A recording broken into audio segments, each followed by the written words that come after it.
आर्यन के शब्द हवा में लटके रहे। हम इस खेल के मोहरे बने रहेंगे या शतरंज के खिलाड़ी? रिया ने उसकी आंखों में झांका। वहां अब धोखे की चमक नहीं, बल्कि एक गहरी थकान और पछतावे की छाया थी। शायद सच में वह भी इस जाल में फंसा था। मुझ पर भरोसा करने को कह रहे हो, रिया ने धीरे से कहा, जबकि तुम खुद ही इस षड्यंत्र का हिस्सा थे। तुम्हारे भाई को बिस्तर पर डालने वालों में तुम भी हो। आर्यन ने आंखें बंद की। मैंने ओम को नुकसान नहीं पहुंचाया, बस रोका नहीं। पिता की योजना पता थी और मैं चुप रहा, क्योंकि अगर ओम सक्रिय रहता तो वह पूरे परिवार के बिजनेस को बर्बाद कर देता। वह उसे नशे की लत थी और वह गलत लोगों के साथ जुड़ रहा था। रिया को झटका लगा। तो यह सब ओम को बचाने के लिए नहीं, बल्कि बिजनेस बचाने के लिए था? हाँ, और तुम्हारे पिता का पैसा हमें डूबने से बचा सकता था, आर्यन ने कड़वाहट से कहा। लेकिन अब ओम की हालत वैसी नहीं है जैसी दिख रही है। वह ठीक हो सकता है, पर पिता नहीं चाहते, क्योंकि अब तुम हो।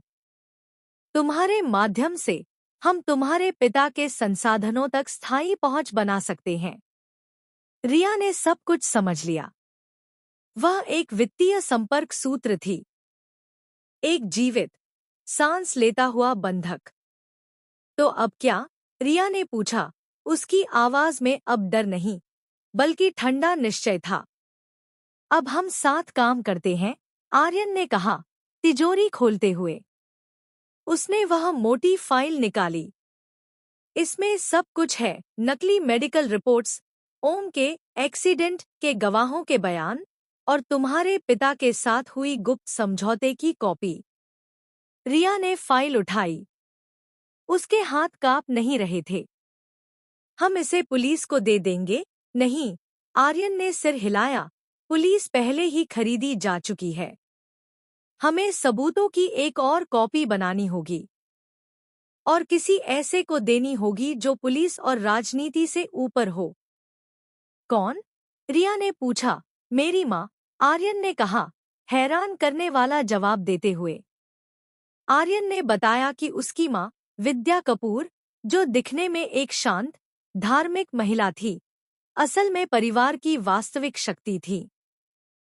वह अपने पति के काले कारनामों से नफरत करती थी, लेकिन ओम की लत और आर्यन की अनिच्छा के कारण वह चुप रही थी। पर अब रिया के आने से संतुलन बदल सकता था। लेकिन वह तो मुझसे बमुश्किल बात करती है, रिया ने कहा। क्योंकि वह जांच रही है, आर्यन ने समझाया। तुम्हारी ताकत देख रही है। तुमने आज यहाँ तिजोरी तोड़ने की कोशिश की, यही वह ताकत है जिसकी उन्हें तलाश है। अगले दिन रिया ने सुबह की चाय परिवार के साथ बनाई। जब विद्या कपूर ने उसकी ओर देखा, रिया ने सीधे उनकी आंखों में देखा और मुस्कुराई। उस मुस्कान में चुनौती थी, डर नहीं। विद्या ने एक क्षण के लिए ठहर कर फिर धीरे से सिर हिलाया। दोपहर में जब रिया बगीचे में टहल रही थी, विद्या उधर आ निकली। बिना किसी को खबर हुए उन्होंने रिया के हाथ में एक छोटा कागज का टुकड़ा थमाया। उस पर लिखा था, कल सुबह 5 बजे पार्क अकेले आना। अगली सुबह रिया पार्क पहुंची। विद्या वहां पर इंतजार कर रही थी। उन्होंने आसपास देखा, फिर रिया से कहा, तुम्हें पता है सब कुछ? जी, रिया ने कहा। तो तुम जानती हो कि तुम्हारी स्थिति कितनी नाजुक है, विद्या ने कहा। उनकी आवाज में कोमलता थी, लेकिन लोहा भी। अगर तुम गलत कदम उठाओगी तो ओम की तरह बिस्तर पर पड़ जाओगी, या शायद उससे भी बुरा। मैं डरती नहीं हूँ, रिया ने दृढ़ता से कहा। विद्या ने उसे देखा और पहली बार असली मुस्कान उनके चेहरे पर आई। अच्छा, तो सुनो, मैं तुम्हारी सहयोगी हूँ, पर शर्त है, आर्यन को कोई नुकसान नहीं होना चाहिए। वह अच्छा लड़का है, बस कमजोर पल में गलत रास्ते पर चला गया। रिया ने सहमति में सिर हिलाया। पहला काम, विद्या ने कहा, ओम को यहाँ से सुरक्षित निकालो। मैंने एक प्राइवेट नर्सिंग होम का इंतजाम किया है, जहां वह असली इलाज पा सकेगा। पर उसे ले जाने के लिए तुम्हें आर्यन का समर्थन चाहिए। उस शाम रिया ने आर्यन को योजना बताई। तुम्हें अपने पिता के खिलाफ खुलकर आना होगा। ओम को यहाँ से ले जाने में हमारी मदद करनी होगी। आर्यन हिचकिचाया। अगर पिता को पता चला तो वह सब कुछ तबाह कर देंगे। तुम्हारी माँ तैयार है, रिया ने कहा। यह सुनकर आर्यन की आंखों में चिंगारी सी दौड़ गई। माँ, वह तैयार है, हाँ। और अब तुम्हें चुनना है, पिता के डर के साए में जीना या माँ के साथ लड़ना।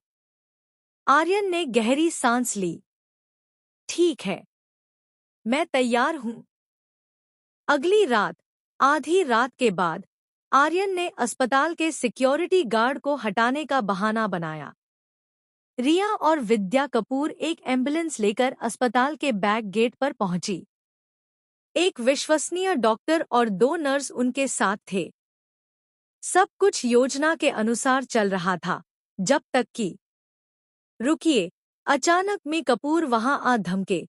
उनके साथ 4 बड़े-बड़े आदमी थे। उनकी आंखों में गुस्सा था। विद्या, तुम भी इनके साथ हो? मी कपूर ने हैरानी से पूछा। विद्या कपूर आगे बढ़ी। हाँ, प्रकाश। और अब बस हो चुका। ओम जाएगा, नहीं जाएगा, प्रकाश कपूर चिल्लाए। वह मेरा बेटा है और वह यहीं रहेगा। तभी आर्यन आगे बढ़ा। नहीं पिताजी, अब नहीं। पिता बेटे की नजरें मिली। सालों के डर, दबाव और चुप्पी का सिलसिला उस एक पल में टूट रहा था। तुम्हें पता है तुम क्या कर रहे हो? प्रकाश कपूर ने धमकी भरे स्वर में कहा। हाँ, आर्यन ने स्पष्ट कहा, मैं अंततः सही काम कर रहा हूँ। उस पल रिया ने देखा कि आर्यन के पीछे एम्बुलेंस के अंदर ओम की आंखें खुली थीं और उनमें आंसू थे। ओम को सुरक्षित स्थान पर पहुंचा दिया गया। प्रकाश कपूर ने विरोध किया, पर विद्या और आर्यन के एकजुट होने से वह अल्पमत में थे। पर वह मानने वाला नहीं था। अगले दिन रिया के कमरे में एक चेतावनी मिली।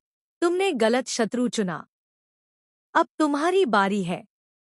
रिया ने वह नोट आर्यन को दिखाया। वह डरा हुआ है, आर्यन ने कहा, और डरा हुआ शेर सबसे खतरनाक होता है। तो अब? रिया ने पूछा। अब, आर्यन ने कहा, रिया की ओर देखते हुए, असली लड़ाई शुरू होती है। और इस बार हम साथ हैं।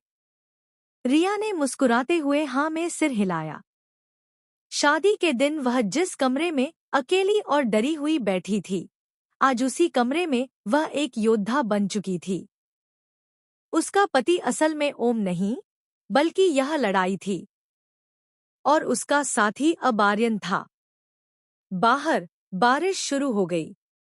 कपूर हवेली के ऊंचे शिखर बारिश की बूंदों से भीग रहे थे, जैसे सालों की गंदगी धुल रही हो।